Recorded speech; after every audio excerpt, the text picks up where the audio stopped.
I am 38 years old, and I've spent a good part of my life being an entitled prick. And I am so very thankful that at crucial points in my life, two gentlemen looked at me and said, Elias, contrary to your beliefs, nobody owes you a damn thing. I'm here to talk to you about entitlement. And I feel entitlement is a stinky cologne. Like, you remember Dakar in the 90s when you just squirt the hell out of yourself? It's the same stench, except it's not cheap cologne, it's entitlement. Entitlement is also one of those things I believe holds people back from being the best version of themselves they can be. To understand my beliefs and how I got here on entitlement, you're going to need to hear some of my backstory.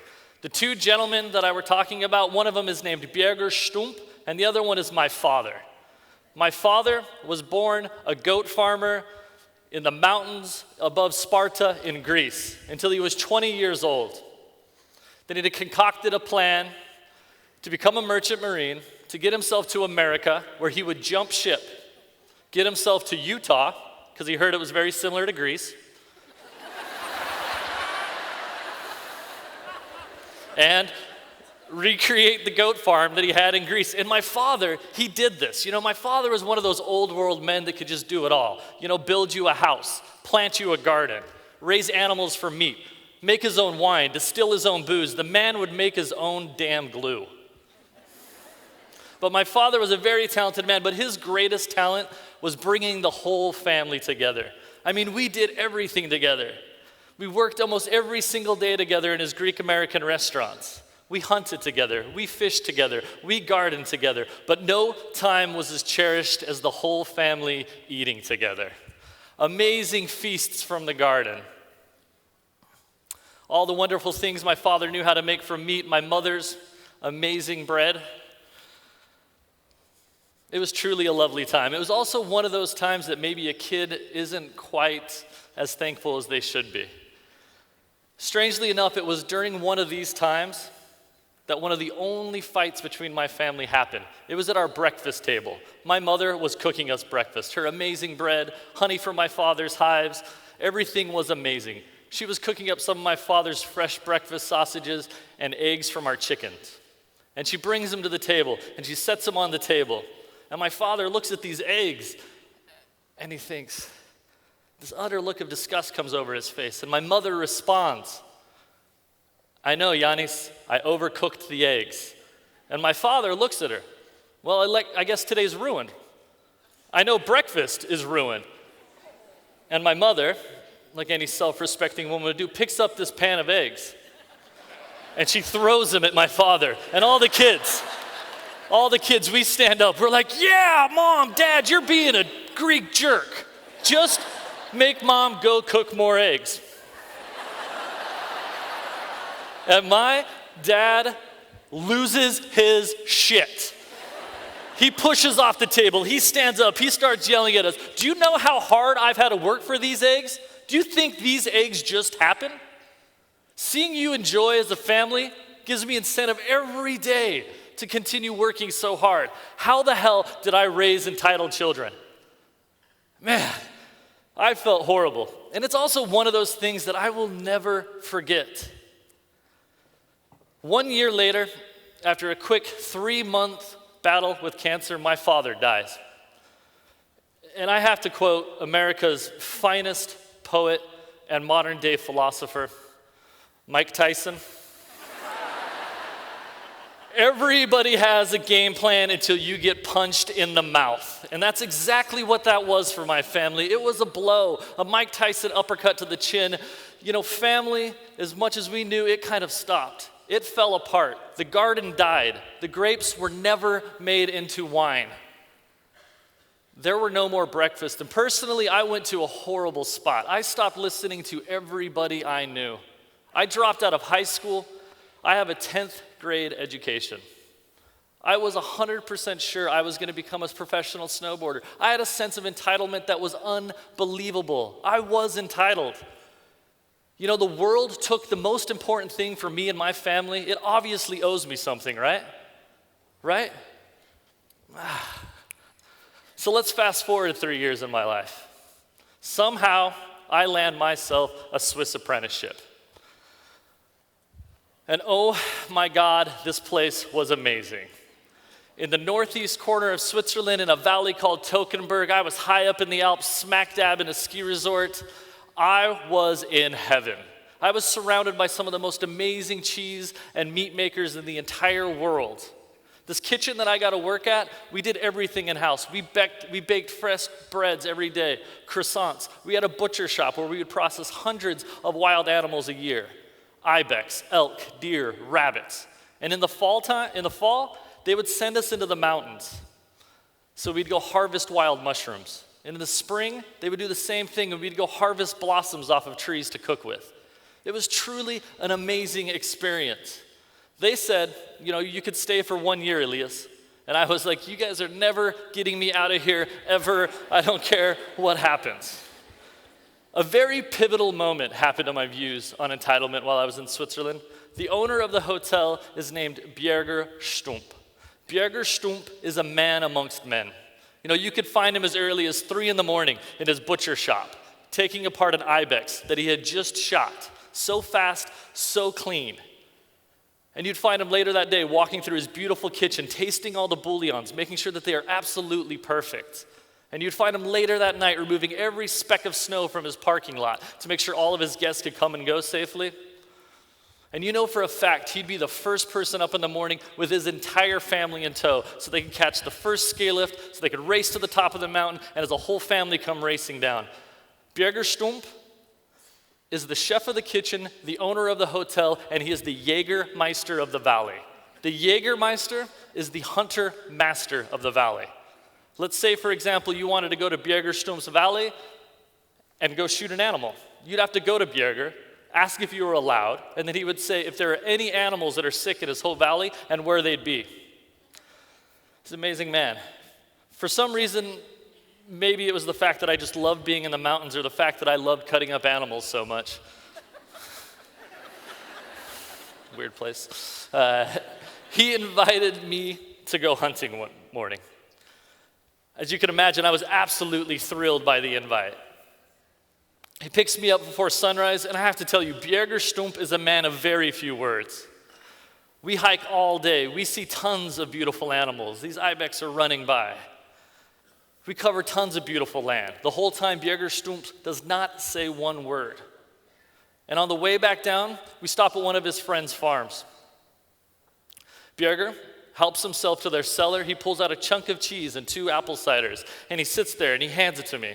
And I'm sitting there, overlooking the valley, everything that Bjerger Stump has, the ski resort that his kids ski down, his hotel, everything that he has created. And I'm sitting there thinking, oh my God, I am so awesome. I'm awesome. Cheese, cider, Switzerland, the Jagermeister.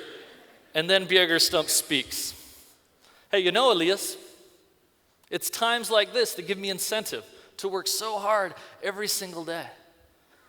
This cider, this cheese, this place. I work every day so my family can continue to enjoy what I've created for them.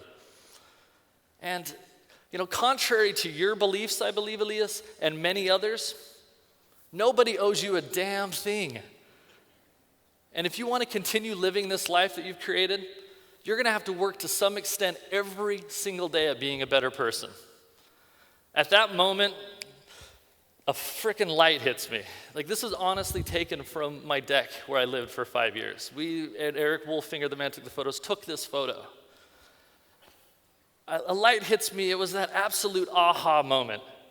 I picture my father standing up in front of the breakfast table, yelling at us how hard he had to work for the eggs and the joy that it brought him seeing us enjoy things.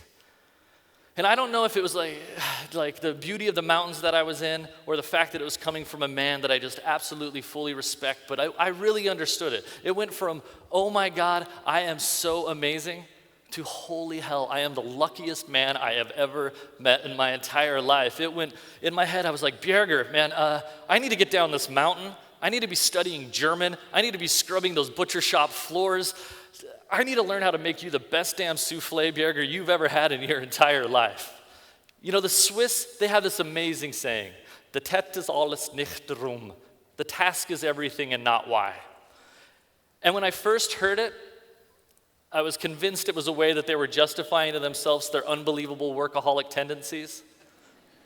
Or maybe the fact that they were justifying the way that they would make me wake up before sun every day, work into night, without any breaks some days. But what I learned to realize is that if you're so fortunate to fall in love with something that you do and all it can provide for you, your family, and your community, that it no longer becomes a task, it becomes the only thing worth living for. You know, I was surrounded by cheesemakers that would wake up every single day, like they have for generations after generations, to milk the cows, to make the cheese, striving to make it better every single time. And I realized that none of this, their whole life was just given to them. They had to work for it. They had to love it. They had to cherish it, and then they could enjoy it. These cheesemakers, these people, this place, I am so thankful for that experience. You know, they said it was going to be 1 year. That took 5 years of my entire life. But I'd like to take it back to entitlement. I would love to share a list of entitlement tendencies. If you see yourself doing any of the following, you may steek from entitlement. You know, rules, they don't apply to me. I own Olympia Provisions,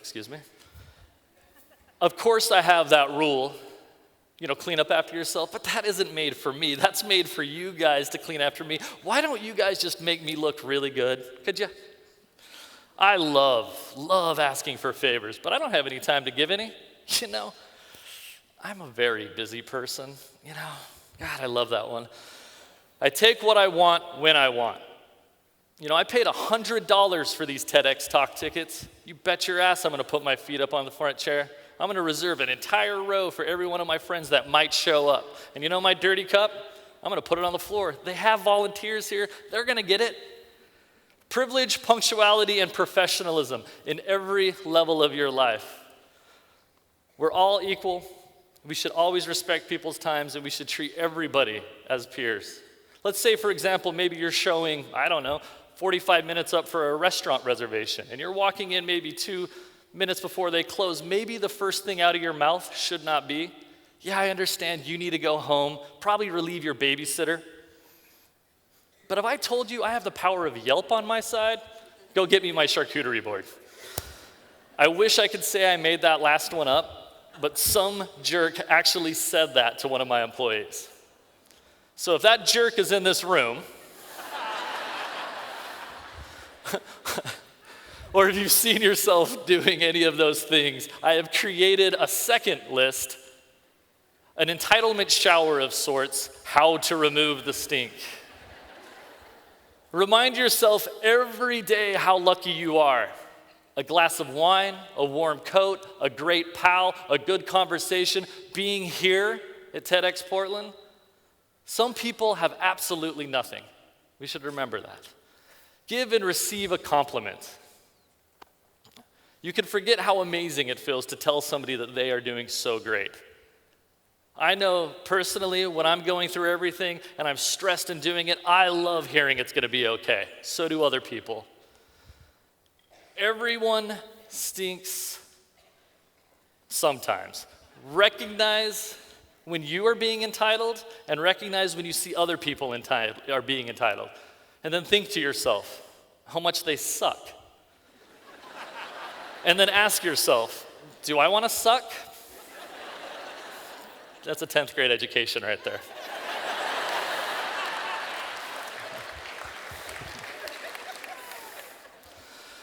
All of these tricks have worked for me. Honestly, I feel so very thankful for this. And for the time being, it seems to be working. You know, I'm able to work with my family again every single day. We operate 2 restaurants. We ship our handmade meats across America in almost every single state. I also understand that not everybody is going to be as fortunate as I am to have 2 people they fully respect look them dead in the eyes and say they're entitled little pricks. So I have one last trick that I would like to leave you with, and this is the trick I use most often when I'm absolutely at my rope's end and cannot go on. Get yourself an amazing group of board members. My board members meet in my imagination at my childhood breakfast table on a beautiful, snowy day in Salt Lake City, and I'm cooking them breakfast. Bjerger Stump is there with his family, cider and cheese. Any one of my employees are there. My family is there. My mother sitting right next to my father. And I'm bringing to the table my homemade sausages and my perfectly cooked eggs. Thank you, Dad. And I see them all eat and enjoy and have pure gratitude for what they have. And I think to myself, if I want to continue living this life that I have created for myself, I need to strive every day at being the best version of myself I could possibly be. And I love you, Portland, Oregon. Thank you so very much.